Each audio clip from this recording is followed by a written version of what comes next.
This is 5-2, and it's, let's see if you can tell me what these are.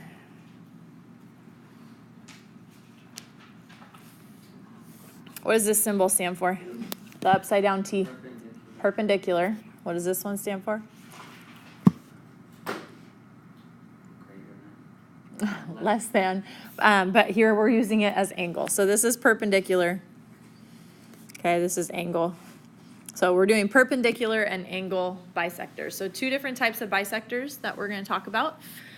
They each have a theorem and a converse that go with it. I'm not going to write the whole thing out. We're just going to draw pictures of them. So the first one's called the perpendicular bisector theorem. And basically what it says is this: if a point is on the perpendicular bisector of a segment, then it's equidistant from the endpoints of the segment. So in other words, you're going to have a segment. Okay, so we'll call this segment AB. If they give us a perpendicular bisector of that, so the perpendicular bisector might look something like this, right? It's perpendicular, meaning it forms a 90-degree angle. It bisects, meaning these two are congruent, okay?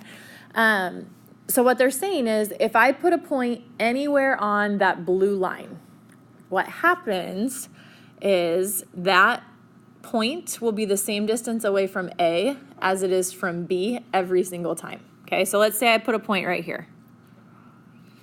That point is going to be the same distance here as it is to here. So this will be the same length as that. Okay, or maybe I put the point here.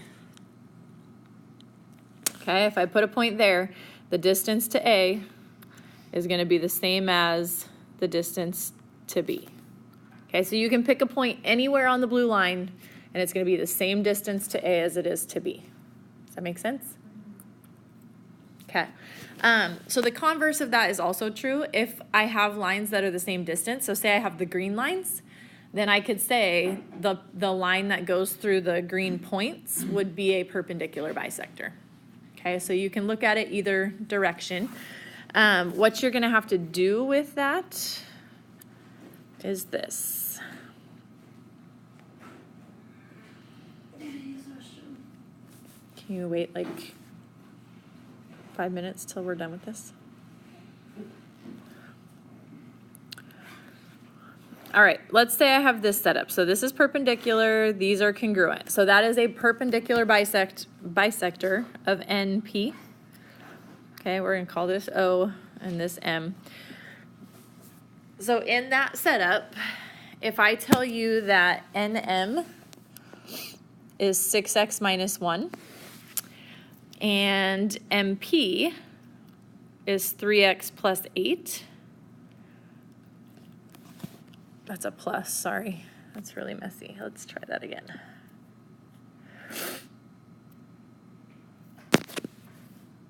Plus 8. Okay, so if I know this information, and they say, what is MN? Okay, they want to know the length of this segment. Well, perpendicular bisector theorem says that MN and what segment have to be congruent? MP, right? So all you're doing here, and this is the beautiful thing about this lesson, when in doubt, set the stuff you see equal to each other, because that's usually what's happening, okay? So here, we're going to say 6x minus 1 equals 3x plus 8, okay? Then we solve from there. So take away the 3x. You get 3x minus 1 equals 8. What? Did I lose you? You good? So you're going to add 1. You get 3x equals 9. And then you're going to divide by 3. So you get x equals 3. Is that how you find x also? That's how you find x. Now to find the length of MN, you're going to plug it in. So we're going to... Yes. So for mn, you're going to go 6 times the 3 that we just found, minus 1. So mn is 18 minus 1, or 17. Okay, so you'll solve for x first, and then you'll plug x in. You could do the same thing there because it should be the same length, right? So if you do 3 times 3, that's 9, plus 8 is 17. So that's a good way to check your answer, that you got the same thing, because they should be equal. Okay? Questions on that? Okay, that's the perpendicular bisector one. The distance to your endpoints will be the same. Okay? The second one is the angle bisector theorem.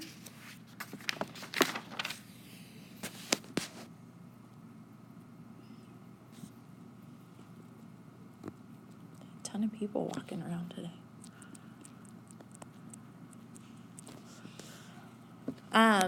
Angle bisector theorem says if a point is on the bisector of an angle, then the point's equidistant from the sides of the angle. So a very similar idea to the perpendicular bisector theorem. You're going to start with an angle. Okay. If I bisect that angle, what does it mean to bisect? Cut in half, right? We're going to divide it into 2 equal parts. So if I draw the bisector in so that these are congruent, okay, what happens is any point on that blue line is going to be the same distance away from the red lines on either side. So if I put a point right here, okay, and here's where you have to be a little bit careful. To be a distance away, you have to go perpendicular, because that's how we keep it consistent, because you could otherwise go in all kinds of different directions. So if I go perpendicular here, and I go perpendicular here, okay, what it says is because that's an angle bisector, God bless you, these 2 parts will be congruent, okay? So if I were to pick a point over here, because it's on the angle bisector, if I go perpendicular this way and perpendicular this way, I didn't draw this very well to scale, those 2 lengths would be the same. Okay, so no matter where you pick a point on the blue line, they'll be the same distance to the red lines. Does that make sense? The angle here is 90. We don't know the actual, so like if this was a length of 5, then this would be a length of 5. If this was a length of 7, then this would be a length of 7. I have one example, and then you can go. Okay, so here's the example of angle bisector. Let's say we have, actually let's do the same colors. Oh, I'm falling off my chair.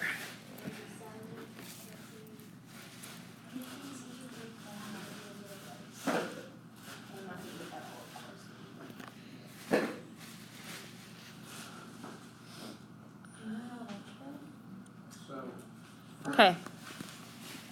So if you wanted to find, like with the bisector, the perpendicular bisector, if you wanted to find, like, let's say it was like C8 or BBC or something. Are you looking at the picture I'm drawing right now? Yeah. Well, I'm looking at the homework and the picture you're drawing right now. Okay, the one I'm drawing right now is an angle bisector. Yeah. Is the homework one an angle bisector? Or, because you said perpendicular bisector. Oh, yeah, no, it's like the same thing you drew up there, the top one, the example. This one? Yeah, it's pretty much the same thing, but they only have one triangle. I'll look in a second. Okay, so let's say this is the problem, okay? They tell us that this has a length of 5x. This has a length of 2x plus 24. Okay. CF is an angle bisector, right? That's what this is telling us. Angle bisector. So if a point falls on the angle bisector like F does, what do you know about the distance from F to B and F to D? They're the same. So like I said, when in doubt, set them equal, right? These 2 things you're going to set equal to each other. So 5x equals 2x plus 24. So take away the 2x, you get 3x equals 24. So what is x? X is 8. Okay, so if I ask you what's the length of BF, what do you tell me? 40, right? You're going to plug 8 in right here. 5 times 8 is 40. So that would be the length of BF. Okay? Indeed, because you would do 2 times 8 plus 24. Also 40. Good way to check it. Yes? Okay. Wait, do you have another example? No, that's it.